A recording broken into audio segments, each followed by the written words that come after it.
सब कुछ भगवान करते हैं, यह भक्ति सिद्धांत है। और कर्म में व्यक्ति स्वतंत्र है, यह कर्म सिद्धांत है।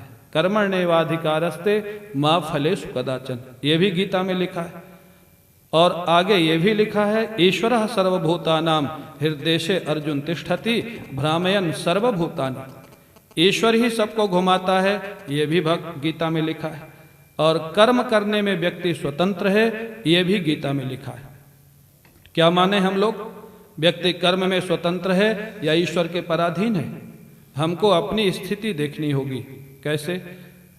अगर हम किसी को गाली देते और उसने कहा गाली क्यों दे रहे हो, हमने कह दिया स्वाभाविक सुन लिया, सब कुछ भगवान की इच्छा से होता है। हमने कह दिया भगवान की इच्छा होगी जो हमारे मुख से गाली निकल गई, ठीक है मान लिया।